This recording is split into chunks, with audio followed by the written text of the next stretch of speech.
Hi there, Janet Fritz here for Galaxy Girl Creations. Welcome to my channel and welcome to day 4 of 30 days of sketches with Christy's Beautiful Life. Today's sketch comes from Brandi Jo and it is a double pager. I really liked this sketch and I had a lot of fun working with it. And I thought it would be perfect to work with some of my cruise photos because it gives me several places to put photos on a double page.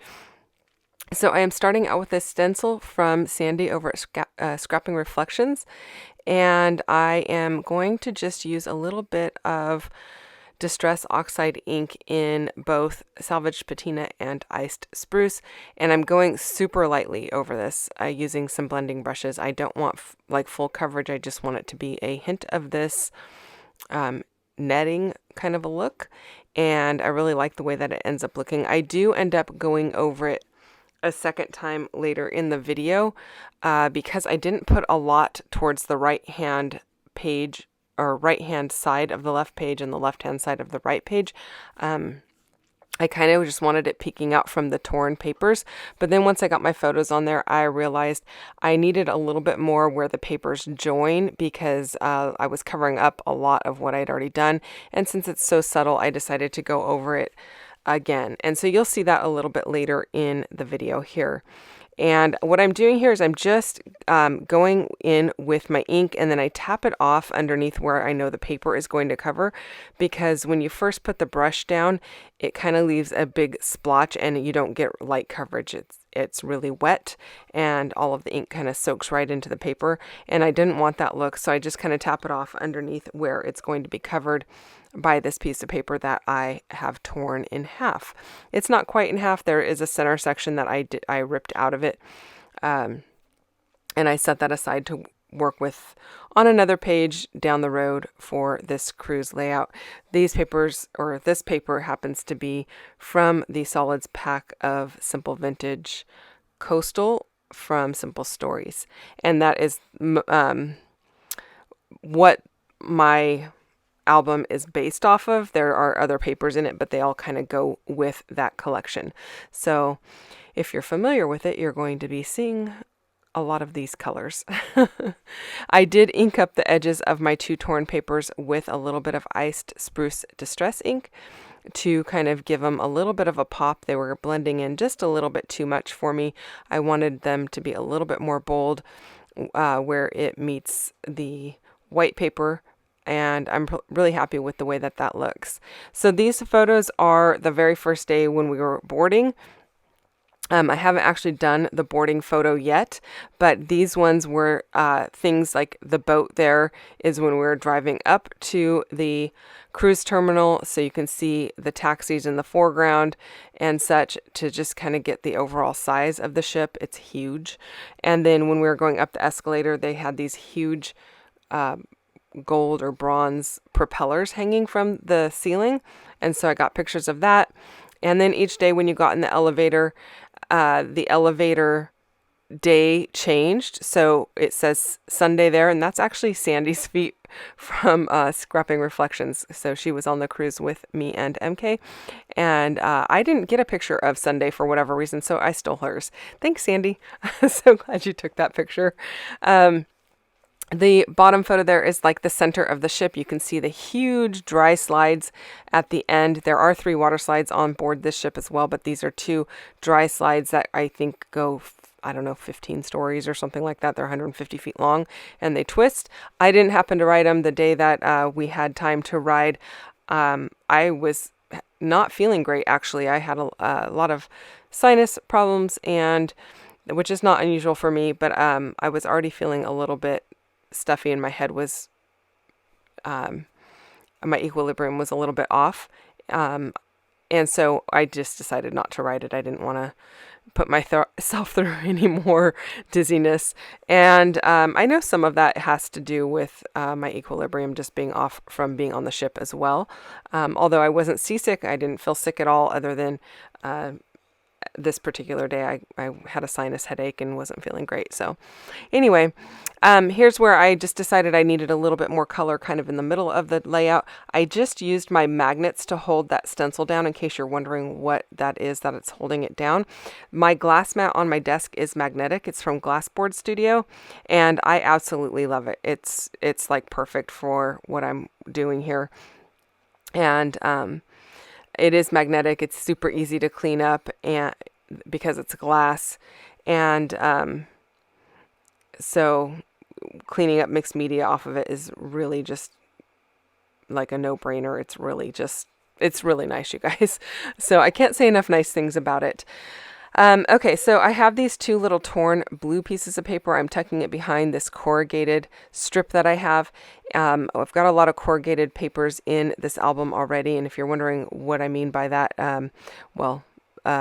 in already is because we worked on our albums during the cruise. That is, the class we taught was a cruise album, and these are extra pages that are going in it. At some point I will get my other photos put into the cruise album and do a share of that, but we do have a follow-up class that we are doing for that, so I didn't want to share that online or anything until it's all complete, and I am able to do a album walkthrough. Okay, so these pieces are die cut pieces.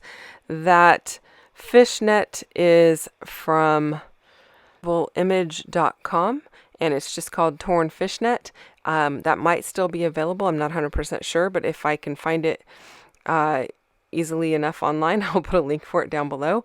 The other ones are, I believe the Compass Rose is from Kaisercraft, which I know that one's no longer available. And then the ship's wheel is one piece out of one of the journaling page sets from Elizabeth Craft Designs. And if that's available, I'll put that down below as well. Not sure. They've been in my stash for a while, so I'm not really sure if they're still available or not. I am inking up the pieces. The fishnet I'm inking in a little bit of pumice stone, which is a grayish color, and much like my glass mat there. And then, and the reason I like my glass mat to be that kind of worn and messy mixed media look is because I don't fuss over whether it's got a little speck on it or not, because it's got a lot of specks on it. If it was white like my actual desktop is, I sit there and I'm like, oh my gosh, this is so messy. I've got to clean every little tiny speck, and I don't get anything done. So a little obsessive about it. Anyway, the other two pieces I inked up in some walnut stain, and I really wanted that depth of color. I also did rub a little walnut stain over those corrugated pieces, and I inked them and the little blue piece of paper with some walnut stain as well, just to kind of give it a little bit of a bolder look and a little bit of depth to those ridges. And now I'm just kind of playing with the placement. I know I'm going to be using these fishnet ones in multiple areas because all of that, the pieces that are tucked under, I'm going to just cut those off and use them somewhere else. There's no sense in leaving them tucked under and cutting a whole nother piece and inking a whole nother piece when part of it's going to be completely hidden. So I might as well just use that hidden piece and repurpose it. And so that is what I'm going to do. These three little photos that I'm placing right here, these are the ceiling in the deck 5 where we came on board. The ceiling changes color, and so you can, it's just kind of like you can watch the ceiling change. It's like a rainbow of colors, and it's really pretty. They did a really nice job in decorating this ship in what they call neighborhoods. You can go to like the Central Park area and it's a little quieter. There's a lot of greenery, and if you're outdoors, and it just has a whole different feel to the vibe of the busyness of the promenade, which is this deck 5, where the shops are and there's restaurants, and it's kind of got a busy nightlife going on. And then there's a boardwalk area, which has a carousel and the end of the 2 slides, and more like you can get a hot dog stand and stuff like that. It's just, they just did a really nice job of decorating and taking these things into consideration, and you feel like you're in different areas, and then it doesn't feel as crowded either because everybody's kind of split into, whatever neighborhood they happen to want to hang out in. Anyway, I just thought I would throw that information in there in case you're someone who is interested in taking a cruise and don't know what it's like. Royal did a really great job with that on this particular ship, and we actually do have another cruise coming up in 1 year. February of 2025. So if that's something that you're interested in, you should check that out at cruiseandcrop.com.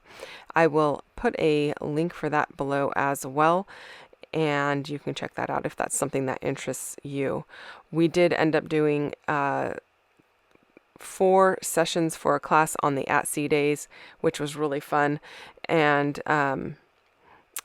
we did not finish everything in class. That's one reason why we are doing a follow-up class, but we also provided instructions, written and video instructions for everyone, so they can complete it on their own at home if that's something that they want to do and they can't make the follow-up class. But it was a lot of fun. It was so great meeting so many other scrapbookers and just being able to hang out with them and get to know people that we know virtually and meet them in real life. That was awesome as well. I am adding a little bit of foam underneath this little circular sticker. I know I did the wheel so it would have a little bit of pop, but I wanted to add that circular piece, and it was framed perfectly by that ship's wheel. So I decided to go ahead and just layer that up. And then I am going to use a couple of these little flowers next to the compass rose. I think that's going to look really good as well. But just kind of playing with where I want things. I'm kind of going to go with my embellishment areas so they kind of draw your eye across the page. So I'm going to go with the upper left towards kind of like right down by the ship there, and then back up across to the upper right. So kind of like a V, but not a perfect V. So yeah, just hoping to draw your eye, and then also giving myself a couple of areas to go ahead and do a little bit of journaling.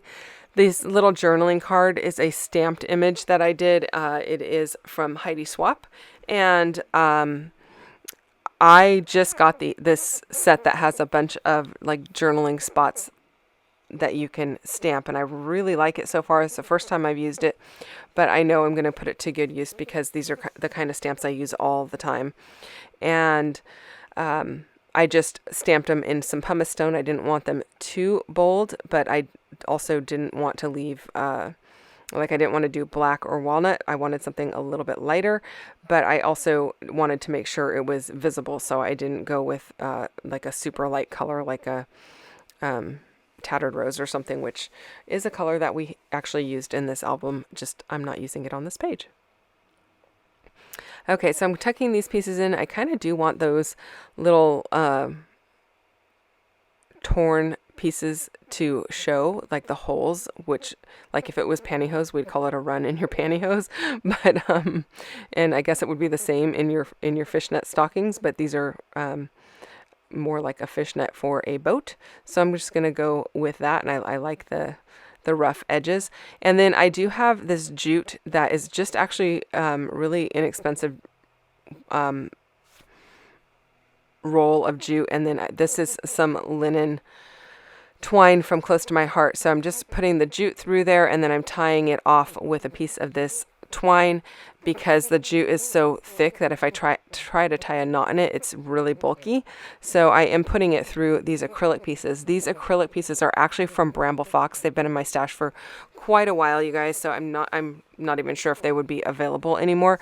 And I believe they are from 2 different sets. So I've got 2 ships, and I've got this piece that says anchors away, and then a small anchor there. And then I'm using my Tim Holtz punches to punch some coral looking type of greenery, and that's going to give me some softer areas in my clusters. And I'm just punching about 4 or 5 of each one, or maybe 6. I don't know. And then I am layering them up using not just the green side of the paper, but the back side has like a gray and a kind of a turquoisey green. So I'm flipping it over and using both sides. So it gives me a variation in the colors of greenery that I'm tucking in. And I really just like the way that this looks. So these punches are super handy, but I don't think they're even available anymore either, because I've had them for quite some time. But I do find dies and punches like these to be a really good investment because you can use them for so many things, especially, you know, if I can use these throughout my entire album because they are kind of like that underwater seaweedy looking kind of stuff. One of them also kind of looks like a branch, so you could use it for non-underwater stuff if you wanted to. You just change the color up on your paper and it would be perfect for that. Now, my bits of twine here, I am going to glue those down to my page once I get my acrylic all set to where I want it. I will use a little bit of my liquid glue, which is just some Nuvo Deluxe adhesive, and I just put a little dab down, and I set my tweezers there to hold it in place while that first dab kind of sets up.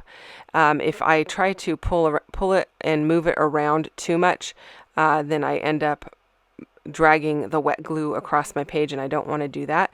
And then I discovered I have the magnets for my glass board here. I can just put a little bit of glue down and set my magnet right over the top, and it's going to hold it in place while it sets up.